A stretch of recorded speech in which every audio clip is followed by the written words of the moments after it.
નમસ્કાર ખેડૂત મિત્રો, હું જયેશ ચૌધરી, એક એગ્રીકલ્ચર સ્ટુડન્ટ. ખેડૂત મિત્રો, ખાસ કરીને આપ જોઈ રહ્યા હશો કે અત્યારે ઘઉંના પાકની સિઝન છે અને તેમાં યુરિયા નાખવાનો સમયગાળો છે તે ચાલી રહ્યો છે. જે ખેડૂતો પાસે યુરિયા છે તે યુરિયાના બેગ ઉલાડી રહ્યા છે. તો મિત્રો, આજે મારે વાત કરવી છે કે આપણે બજારમાંથી જે યુરિયા લઈને આવીએ છીએ તે આપણા ખેતરની અંદર કેટલો ઉપયોગી થાય છે અને તેનું વળતર આપણને મળે છે કે નહીં. તો હું ગેરંટી મારીને કહું છું સાહેબ કે 90% ખેડૂતોને ખબર જ નથી કે પાણી પહેલાં યુરિયા આપવો કે પાણી પછી આપવો.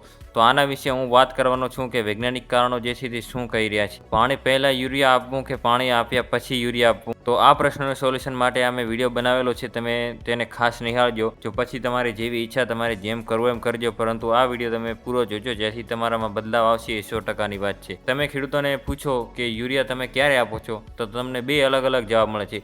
કોઈ કહેશે અમે તો પાણી પહેલાં છાંટી દઈએ છીએ, તો બીજો એમ કહેશે કે અમે પાણી પછી આપીએ છીએ. તો માને એવું માનવું છે કે તે પોતાની રીતે બે સાચા હોઈ શકે છે, પરંતુ તેમાં વૈજ્ઞાનિક કારણ શું છે કે આપણે ક્યારે આપવું જોઈએ, વિજ્ઞાન શું કહે છે તેના વિશે આજે હું વાત કરવાનો છું. ખાસ કરીને યુરિયાનું વિજ્ઞાન છે તે જાણવું જરૂરી છે, જેથી આપણા યુરિયાનો ઉપયોગ જે છે તે ઓછો થાય અને જમીનને નુકસાન પણ ન થાય અને હવામાન નેચરને પણ હાનિ ના પહોંચે. તો તેનો વ્યય કઈ રીતે થતો હોય છે તેના વિશે હું વાત કરું. તો પહેલું તો વાત કરું તો કે યુરિયાનો ડાયરેક્ટ હવામાં ઉડી જવાથી પણ તેનો લોસ થતો હોય છે, જેમાં નાઇટ્રિફિકેશન પ્રોસેસ દ્વારા જે છે તે બધું થતું હોય છે. બીજી વાત કરીએ તો લીચિંગ દ્વારા, તો જેમાં આપણે યુરિયા આપીએ છીએ તે પાણી ભેગું જ મૂળ કરતાં પણ ઊંડું ઉતરી જતું હોય છે, જેથી તે આપણે જે છે તે કામ આવતું નથી અને તેનો પણ લોસ થતો હોય છે. તો મિત્રો, આપણે બીજી રીતે વાત કરીએ તો વોલિટાઇઝેશનની પ્રોસેસ જે છે તે પણ સમજવી જરૂરી છે. એવું કહેવામાં આવે છે કે આ પ્રક્રિયામાં 40થી 60% લોસ જે છે તે યુરિયાનો થતો હોય છે. મતલબ કે તમે જે 100 રૂપિયાનો યુરિયા નાખો છો તેમાંથી 40થી 60 રૂપિયાનો યુરિયા લોસ થઈ જાય છે. તમને ફક્ત ને ફક્ત 30થી 40 રૂપિયાનું જે છે પ્રોફિટ થતું હોય છે. તો આવું શા માટે થાય છે? આને અટકાવવા માટે જ મેં આ જે છે વિડીયો બનાવેલો છે મિત્રો, જેથી આપણને નુકસાન જે છે તે ઓછું થાય. તો આ યુરિયાની જે ખેતરમાં નાખ્યા પછી સીધું જ આપણા પ્લાન્ટને જે છે તે મળતું હોતું નથી કે કામ આવતું નથી. તો યુરિયાની જે એવું શું થતું હોય છે જે ત્યારબાદ તે પ્લાન્ટ જે છે તે મેળવી શકતો હોય છે. આ યુરિયા જે છે તે નાખ્યા પછી પાણીના સંપર્કમાં આવે છે, ત્યારબાદ તે કામ કરવાનું શરૂ કરે છે. તેથી યુરિયાને કોરું તમે ખેતરની અંદર નાખશો તો તે કોઈ જ કામ આપવાનું નથી. તેનો સીધું એવું જ કહેવામાં આવે છે કે તે પાણીના સંપર્કમાં આવશે તો જ તે કામ લાગશે. તો તમારે પાણી જે છે એના સંપર્કમાં આવવું પણ જરૂરી છે. તેમાં યુરિયામાંથી જે છે તે નાઇટ્રોજન અને પાણીમાંથી વાત કરીએ તો હાઇડ્રોજન જે છે તે છૂટા પડતા હોય છે, અને એ છૂટા પડેલા નાઇટ્રોજન અને હાઇડ્રોજન જે છે એ એમોનિયા બનાવે છે. ત્યારબાદ એમોનિયા જે છે તે નાઇટ્રેટ સ્વરૂપમાં જે છે તૂટતો હોય છે, અને આ પ્લાન્ટ જે છે તે નાઇટ્રેટ અને એમોનિયાને જે છે તે લેતો હોય છે. તો તેમાં એમોનિયા તૂટે છે અને ત્યારબાદ જે છે પ્લાન્ટ જે છે તે છોડ લેતું હોય છે. પરંતુ તેમાં એમોનિયા એક ગેસ સ્વરૂપે છૂટું પડતું હોય છે. તે એમોનિયામાંથી એમોનિયમ જે છે તે ગેસ સ્વરૂપે છૂટું પડતું હોય છે, જે છોડને ઉપયોગી નથી અને તે હવામાં ઉડી જતું હોય છે. જેથી કહી શકાય કે આ પણ એક જે છે તે આપણા ખેડૂત મિત્રોને મોટો લોસ આવતો હોય છે. તો વોલિટાઇઝેશન એટલે કે વરાળ થાય છે, જેની અંદર વરાળ જેમ કુકરમાંથી ઉડી જાય છે તેમ યુરિયા પણ જે છે આપણા ખેતરમાંથી ઉડી જતો હોય છે, જે આપણને નુકસાનકારક છે. તે આગળ વાત કરીએ પ્રમાણે 40થી 60% જે છે લોસ થતો હોય છે. તો મિત્રો, આજે આપણે પહેલું પાણી આપી દઈએ અને પછી ત્યારબાદ યુરિયા છાંટીએ તો તે યુરિયા પાણીના સંપર્કમાં આવે છે અને એમોનિયા જે છે તે ગેસ જે છે તે વધારે થતો હોય છે. તેના લીધે જે એમોનિયા ગેસ છે તે હવામાં ઉડી જાય છે અને તમને મોટામાં મોટું નુકસાન જે છે આવતું હોય છે. બીજું કે તમે ખારાશવાળી જમીન હોય કે જેમાં ક્ષાર વધારે હોય તો તેમાં આ ગેસ જે છે તે વધારે પ્રમાણમાં બનતો હોય છે. તેથી જે ક્ષારવાળી જમીન છે જેમાં સોડિયમ વધારે છે તેમને આ જે છે વધારે લોસ થતો હોય છે.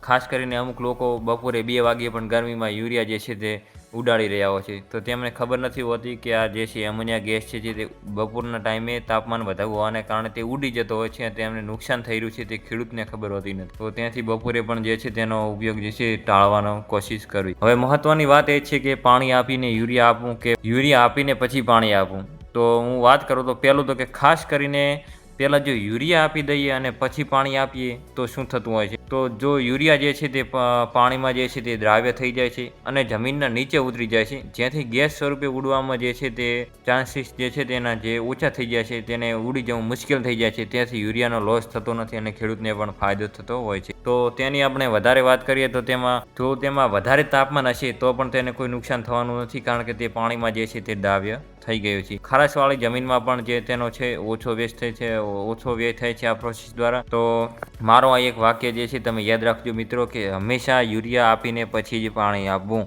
પહેલાં પાણી આપીને પછી યુરિયા આપવો નહીં. ત્યારબાદ મિત્રો વાત કરી કે પહેલાં યુરિયા છાંટી દેવાનું હોય છે અને પછી પાણી આપવાનું હોય છે, જેથી યુરિયાનો વ્યય છે તે બગાડ જે છે તે ઓછો થાય છે અને તે ઘટી જતો હોય છે. પરંતુ જો ખેડૂત મિત્રો તમારા ખેતર જે છે તે તિરાડોવાળું છે અથવા તો તેમાં ખૂબ જ મતલબ કે તિરાડો પડી છે અને એવું બધું હોય, જો કાળી માટીવાળું જો, તો તેમાં તમારે થોડુંક ઊંધું કરવાનું રહેશે. તેમાં તમારે સૌથી પહેલું પિયત આપી દેવાનું છે, ત્યારબાદ તેમાં છંટકાવ કરવાનો છે યુરિયાનો. અને છંટકાવ કર્યા પછી પણ થોડુંક હળવું જે છે પિયત જે છે આપવાનું હોય છે. તો મિત્રો આપણે વાત કરીએ તેમાં 90% કેસમાં તો યુરિયા જે છે આપણે સારી જમીનની અંદર ડાયરેક્ટ જ આપી દેવાનો છે પહેલો, પછી પાણી આપવાનું હોય છે. પરંતુ અપવાદ રૂપે કહી શકાય કે કાળી જમીન હોય કે તિરાડ પડી ગયેલો, તેમાં જે છે પહેલું પાણી આપવું, ત્યારબાદ યુરિયાનો છંટકાવ કરો અને પછી જે છે તે થોડું હળવું પાણી આપવું પડતું હોય છે. આનું કારણ શું છે કે આમ કરવું હોય છે, આમ કરવું પડે છે કાળી જમીનમાં? તો તેમાં જે છે તે જો તમે પહેલું આપી દેશો તો તમારો યુરિયા છે તે તિરાડોમાં જતો રહેશે, જેથી લીચિંગ પ્રક્રિયા એટલે કે તેમાં તમારું મૂળ જે છે તેના કરતાં પણ ઊંડો યુરિયા જતો રહેશે, તેથી તમારે લોસ થતો હોય છે. તો ખેડૂત મિત્ર, તમારે જે છે આ વાત કરીએ પ્રમાણે પહેલો જે છે યુરિયા આપી દો, ત્યારબાદ તેમાં પાણી આપવું જોઈએ. ત્યારબાદ મિત્રો હું વાત કરું કે આપણે જે વિડીયો બનાવ્યો છે તેનો જે છે સાર શું છે. વિડીયોની અંદર મેં જણાવ્યા મુજબ 2 થી 3 મુદ્દા જે છે તમારે યાદ રાખવા જરૂરી છે.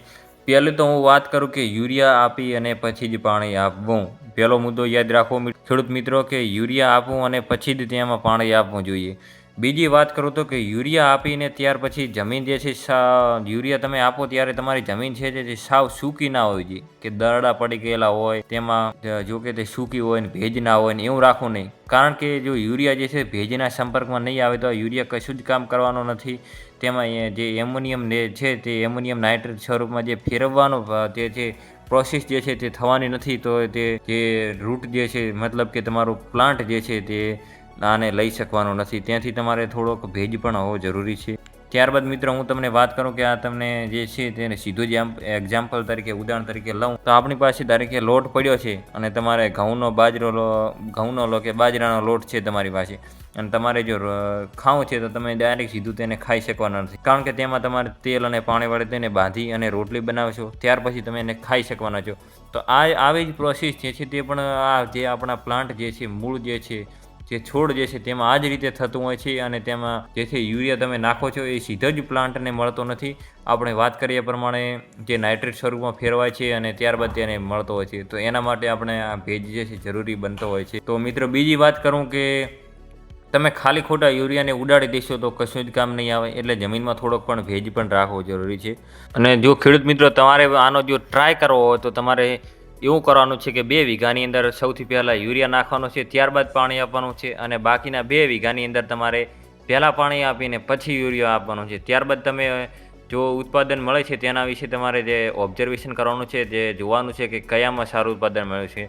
તો તમારે જોઈ લેવાનું છે કે જેમાં તમે સૌથી પહેલો યુરિયા આપ્યો ને ત્યારબાદ પાણી આપ્યું છે તેમાં તમને ઉત્પાદન જે છે તે વધુ મળવાનું છે. તો ખેડૂત મિત્રો, મને આશા છે કે આ વિડીયો તમને ઉપયોગી થયો હશે, અને આ વિડીયો જે છે તે વધુમાં વધુ લોકોને શેર જરૂરથી કરજો, જેથી ઓછા ખર્ચે અને યુરિયાના બગાડ સિવાય તમને વધુમાં વધુ ઉત્પાદન જે છે તે મળી રહે.